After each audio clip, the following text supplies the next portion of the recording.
में जो हमारा कार्यक्रम है, आज हमने सेवापुरी, रोहनिया और उत्तरी में आज हमने कार्यक्रम रखा है।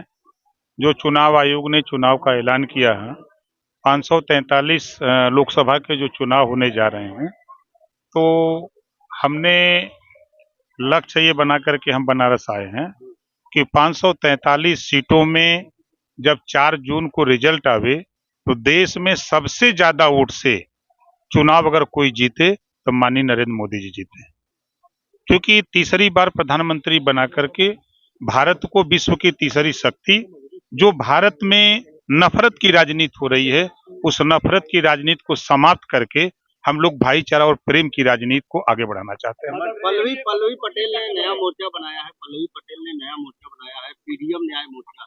इंडी गठबंधन से वो अलग हो गई हैं। आप कह रही हैं कि बनवाया है मंत्री जी, ये देखिए, एनडीए के सामने कोई मोर्चा टिक नहीं पा रहा है। आपने देखा कि यूपी के 6 लोकसभा के नामांकन खत्म हो गए, अब प्रचार अभियान में लोग चल रहे हैं, प्रत्याशी नहीं मिल रहे हैं, लोग सिंबल फेंक के भाग रहे हैं, है ना। देखिए, जो माहौल बना हुआ है, जो देश में कांग्रेस की सरकार थी, सपा की सरकारों में दंगे होते थे, नफरत की आग में दंगे होते थे, कर्फ्यू लगते थे। ऐसा नहीं था खाली मुसलमान प्रभावित होता था, सभी जाति धर्म के लोग प्रभावित होते थे। तो योगी जी के नेतृत्व में 7 साल में आप बताइए कि पूरे 75 जिले में कहीं दंगा हुआ, कहीं कर्फ्यू लगा, एक अमन चैन से सब लोग रह रहे हैं, चाहे हिंदू हो, मुसलमान हो, सिख हो, ईसाई हो, जैन हो, फारसी हो। और दूसरी चीज, जो केंद्र की योजनाएं हैं, जो भी प्रदेश की योजनाएं हैं, जो भी योजनाएं बन रही हैं, कोई योजना पे तो ये नहीं लिखा है कि ये मुसलमान को मत देना, ये हिंदू को मत देना, ईसाई को मत देना।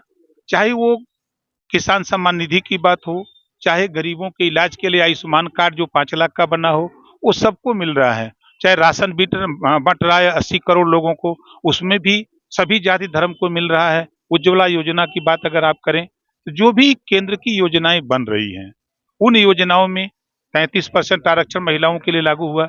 उसमें तो ये बाउंडेशन नहीं कि नहीं मुस्लिम महिलाओं को आरक्षण नहीं दिया जाएगा। तो जो योजनाएं बन रही हैं वो सबके लिए है। तो जो नफरत की बात है, आज मैंने जैसा आपने सवाल किया कि मंत्री बन करके आप पहली बार बनारस आए, मंत्री बनने के दूसरे दिन ही अधिसूचना जारी हो गई चुनाव आयोग की, चुनाव की। लेकिन बीच में हमने 4-5 दिन अध्ययन किया। सबसे ज्यादा देश में कांग्रेस ने और सपा बसपा ने अगर धोखा दिया तो मुसलमानों को धोखा दिया है। वोट तो लिया 20%, लेकिन दिया क्या? नफरत के सिवा। हम देख रहे हैं कि पूरे 75 जिले में किसी ब्लॉक पर एक चपरासी भी मुसलमानों के विकास के लिए अल्पसंख्यक विभाग का नियुक्त नहीं है, एक बाबू नहीं है। जिले पर एक अधिकारी है, वो भी पैदल है। वो कैसे योजना का लाभ बताने के लिए किसी बस्ती में जाए? किसी मुस्लिम बस्ती में अगर उसको जाना है तो पैदल जाएगा, वो जाकर के फिर दरी बिछावे, चौकी लगावे, लोगों से कहे। ये ना तो कांग्रेस ने ध्यान दिया, ना सपा की सरकार थी, बसपा की सरकार थी, किसी ने ध्यान नहीं दिया। आज जब मैं उसको अध्ययन कर रहा हूं, तो मोदी जी, हम तारीफ की बात नहीं कर रहे हैं, मोदी जी ने एक ऐसी स्कीम ले आए कि जो मदरसे हैं उस मदरसों में सामान्य शिक्षा लागू हो। हाई कोर्ट ने फैसला दिया कि मदरसों के संबंध में मेरे पास विभाग है। मैंने कहा भाई आप जाओ, कोर्ट का दरवाजा खटखटाओ, हम आपके साथ हैं, हम पूरी मदद के लिए तैयार हैं।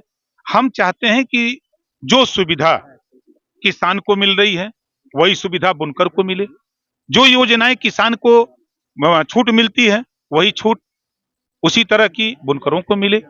जो सुविधाएं केंद्र और प्रदेश सरकार की हों, उन योजनाओं का लाभ सबको मिले, यही हमारा मकसद है। विभाग मिला है पंचायती राज, प्रधान जी लोग बहुत खुश हैं, ऐसा देख रहे हैं।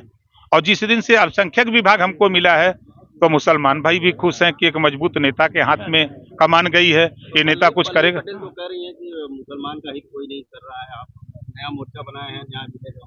अच्छा ये बताइए, मंत्री हम हैं ना, हमारी बात, हम सरकार में हैं, हम कानून बनाएंगे कि जो सरकार में नहीं है वो कानून बनाएगा? मंत्री आपके या फिर सपा? देखिए, अगर वो सवाल आप कर रहे हैं तो आप ये समझ लो कि जब हमारा उनका गठबंधन था तो अखिलेश जी ने मुझे धोखा देने का काम शुरू किया। उन्होंने कहा कि आप हमारे सिंबल पे लड़ो। भागते पराते किसी तरह हमने 3 सिंबल अपने पर लड़ा, जो आपका शिवपुर था, गाजीपुर था, एक और जगह शेष उन्होंने कहा कि हमारे सिंबल पे लड़ो। अब आप बताओ। सिंबल पे लड़े हैं क्या? नहीं, सिंबल मैं तो कह रहा हूँ, दिया है मंत्री जी। सिंबल तो मैंने दिया है, प्रत्याशी किसके हैं? अभी आपने देखा, ईमानदार अगर कोई धरती पर सपा का नेता अगर बोलता है, ओम प्रकाश राजभर से सीखे। उन्होंने दिया था, जीते हुए हैं आपके जगदीश नारायण राय ने, और जगदीश नारायण को अखिलेश यादव जी ने कहा कि मेरा विधायक है, और सपा को वोट दिया राज्यसभा में। मेरी पार्टी का विधायक आपके आजमगढ़ मेहनगर से नहीं, सुन लीजिए, आपने सवाल किया तो उत्तर सुन लो। आप पूछो अखिलेश यादव के नेताओं से, एक बार भी मैंने अपने जो हमारा कैंडिडेट मेहनगर से जीता है, मैंने एक बार भी नहीं कहा कि तुम हमको वोट दो। उसको छूट दिया कि तुम उस पार्टी से हो, उस सिंबल से हो, आप जाकर वोट दो। और अखिलेश यादव जिनकी बात करते हो, पुलिस की भर्ती होगी तो मजबूत यादव को करेंगे, वोट लेंगे मुसलमान का, यही करते हैं। मुसलमानों के विकास के लिए एक योजना बता दो कि समाजवादी पार्टी की सरकार में मिला हो, कोई योजना किए हो, कांग्रेस की सरकार में बता दो। आप लोग तो सबको पढ़े हो। लेकिन देखिए, कभी